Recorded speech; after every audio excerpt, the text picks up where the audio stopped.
जय श्री कृष्णा। आइए सुनते हैं आज गुरुवार के दिन भगवान विष्णु और माँ लक्ष्मी की यह कथा। यदि कोई व्यक्ति अपने जीवन में धन का वास चाहता है तो हमेशा ही माँ लक्ष्मी के साथ भगवान विष्णु की आराधना अवश्य करे।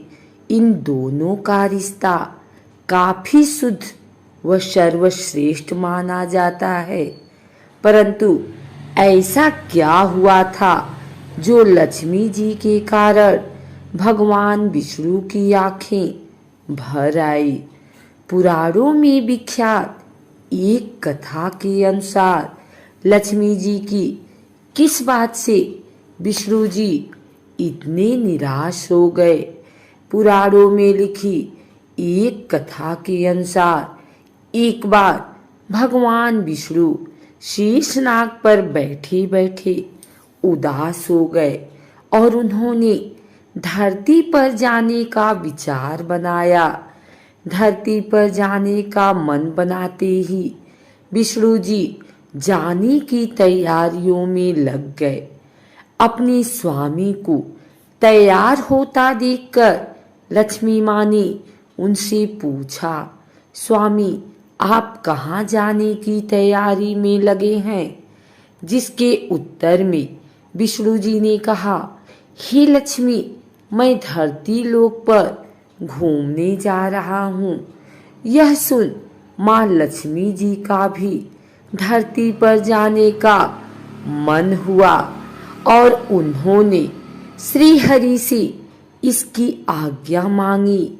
माँ लक्ष्मी द्वारा प्रार्थना करने पर भगवान विष्णु बोले, तुम मेरे साथ चल सकती हो, लेकिन एक शर्त पर तुम धरती पर पहुंचकर उत्तर दिशा की ओर बिल्कुल मत देखना, तभी मैं तुम्हें अपने साथ लेकर जाऊंगा।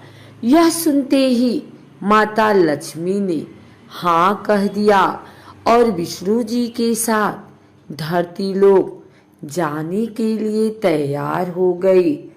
माँ लक्ष्मी और भगवान विष्णु सुबह सुबह धरती पर पहुंच गए। जब वे पहुंचे तब अभी सूर्य देवता उदय हुए ही थे। रात्रि में बरसात हुई थी, जिस कारण चारों ओर हरियाली ही हरियाली थी।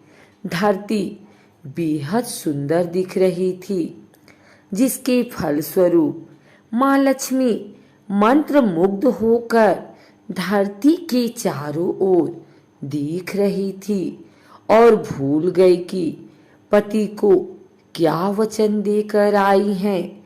अपनी नजर घुमाते हुए उन्होंने कब उत्तर दिशा की ओर देखा, उन्हें पता ही नहीं चला।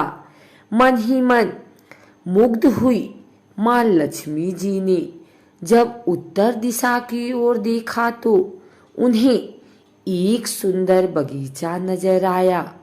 उस ओर से भीनी भीनी खुशबू आ रही थी। बगीचे में बहुत ही सुंदर सुंदर फूल खिले थे। फूलों को देखते ही माँ लक्ष्मी बिना सोचे समझे उस खेत में चली गई और एक सुंदर सा फूल तोड़ लाई। फूल तोड़ने के पश्चात जैसे ही माँ लक्ष्मी भगवान विष्णु के पास वापस लौट कर आई तो भगवान विष्णु की आंखों में आंसू थे। माँ लक्ष्मी के हाथ में फूल देख विष्णु बोले, कभी भी किसी से बिना पूछे उसका कुछ भी नहीं लेना चाहिए। और साथ ही उन्हें विष्णु जी को दिया हुआ वचन भी याद दिलाया। माँ लक्ष्मी को अपनी भूल का जब आभास हुआ तो उन्होंने भगवान विष्णु से इस भूल की क्षमा मांगी। विष्णु ने कहा कि तुमने जो भूल की है उसकी सजा तो तुम्हें अवश्य मिलेगी। जिस माली के खेत से तुमने बिना पूछे फूल तोड़ा है, यह एक प्रकार की चोरी है। इसीलिए अब तुम 3 वर्ष तक माली के घर नौकर बनकर रहो। उसके बाद मैं तुम्हें वैकुंठ में वापस बुलाऊंगा। भगवान विष्णु का आदेश माँ लक्ष्मी ने चुपचाप सर झुकाकर मान लिया। जिसके बाद माँ लक्ष्मी ने एक गरीब औरत का रूप धारण किया और उस खेत के मालिक के घर गई। माधव नाम के उस माली का एक झोपड़ा था, जहां माधव की पत्नी, 2 बेटे और 3 बेटियां रहते थे। माँ लक्ष्मी जब एक साधारण औरत बनकर माधव के झोपड़े पर गई तो माधव ने पूछा, बहन तुम कौन हो? तब माँ लक्ष्मी ने कहा, मैं एक गरीब औरत हूँ, मेरी देखभाल करने वाला कोई नहीं। मैंने कई दिनों से खाना भी नहीं खाया, मुझे कोई भी काम दे दो, मैं तुम्हारे घर का काम कर दूंगी और इसके बदले में आप मुझे अपने घर के एक कोने में आसरा दे दो। माधव बहुत ही अच्छे दिल का मालिक था। उसे दया आ गई, लेकिन उसने कहा, बहन मैं तो बहुत ही गरीब हूँ, मेरी कमाई से मेरे घर का खर्च काफी कठिनाई से चलता है। लेकिन अगर मेरी 3 की जगह 4 बेटियां होती तो भी मुझे गुजारा करना था।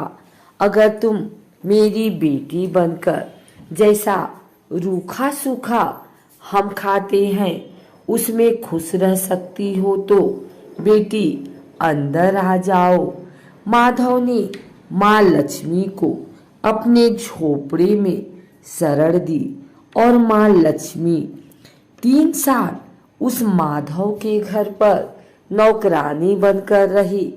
कथा के अनुसार कहा जाता है कि जिस दिन माँ लक्ष्मी माधव के घर आई थी, उसके दूसरे ही दिन माधव को फूलों से इतनी आमदनी हुई कि शाम को उसने एक गाय खरीद ली। फिर धीरे धीरे माधव ने जमीन खरीद ली और सबने अच्छे अच्छे कपड़े भी बनवा लिए। कुछ समय बाद माधव ने एक बड़ा पक्का घर भी बनवा लिया। माधव हमेशा सोचता था कि मुझे यह सब इस महिला के आने के बाद मिला है।